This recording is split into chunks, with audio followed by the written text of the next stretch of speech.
Samedi 5 février, 10e épisode du Journal des Bleus. Salut la France, aujourd'hui on se la joue vraiment en mode Turquie. On est en plein centre-ville d'Erzurum, ville hôte de cette universiade et qui approche de sa fin. Il reste pourtant encore quelques compétitions à disputer.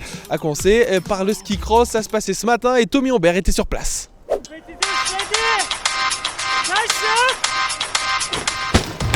Pour cette épreuve du ski cross, 4 Français sont encore en course. Le principe est très simple, on part à 4 et seuls les 2 premiers sont qualifiés pour le tour suivant. Spécificité de cette piste, elle est très courte et du coup le départ est encore plus important. Là sur cette course là c'est vraiment le plus important. Ça va être très difficile à doubler après on pense donc il faut sortir un ou deux. Et voilà, après le job est fait. C'est un parcours assez rapide et souvent quand il y a de la vitesse c'est difficile de trouver un peu la faille.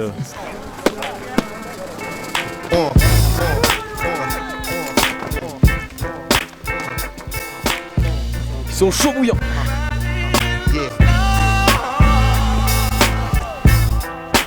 Les courses s'enchaînent et des 4 Français, seul Olivier Fabre se qualifie pour la finale. À la lutte pour la 2e place, il décroche finalement une médaille de bronze. Bah écoute, je suis content d'être en finale, parce qu'il faut savoir que je suis retraité depuis l'année dernière, donc c'est déjà super sympa d'être en finale. Il y a une petite pointe d'amertume quand même, parce que c'est vrai qu'on était... Là on avait des super skis aujourd'hui. Je pense que j'étais vraiment rapide, j'étais un des plus rapides de la course. Et il y avait moyen d'aller chercher, mais bon, c'est déjà une médaille, c'est déjà super. Donc content, bon bilan. En tout cas, une chose est sûre Olivier, c'est que sur un podium, c'est vraiment toi le meilleur. On continue de se balader dans ce centre-ville d'Erzurum et pendant ce temps les compétitions elles aussi continuent de se dérouler. Ce matin c'était le ski de fond qui en terminait avec son tableau. 15 km femmes, 30 km hommes. 2 Français, Anouk et Martin, étaient au départ. Le départ de ce qu'on appelle une mass start en ski de fond vaut toujours le coup d'œil. Même si aujourd'hui, pour la dernière épreuve, les troupes françaises sont décimées et seule Anouk Fèvre-Picon prend le départ chez les filles. Pour la dernière course, il n'y a plus beaucoup de survivants avec cette épidémie de grippe, mais voilà. Pendant les 15 km, la Française s'accroche au groupe de tête et laisse planer l'espoir pour la suite. Mais dans la dernière boucle, elle craque et termine 6e à 30 secondes de la gagnante.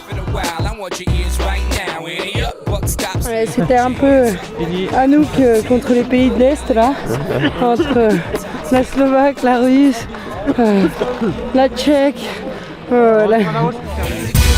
Et forcément, quand on est seul au monde, c'est tout de suite beaucoup plus compliqué. Dans la foulée, malgré le faux départ flagrant de l'Italien, rebelote avec les hommes et pour 30 km. Là aussi, un seul Français au départ, Martin Egraz. Et là aussi, il fait la course en tête pendant plus d'1 heure.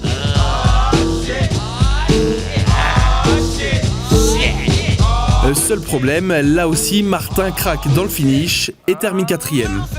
C'était bien et tout pour réussir à manquer la ligne droite quoi. Mais sinon ça, je suis assez content, je fais 4. Moi j'ai la place du con. C'est comme ça hein. Mais sinon c'est vraiment dur. Pas de soucis Martin, cette fois c'est fini. Bon voilà, cette fois on est à l'intérieur et du coup ce journal des Bleus c'est fini pour aujourd'hui. On va se retrouver demain pour le dernier jour de cette universiade, épisode 11, dernière chance pour l'équipe de France d'aller chercher quelques médailles. Ciao ciao.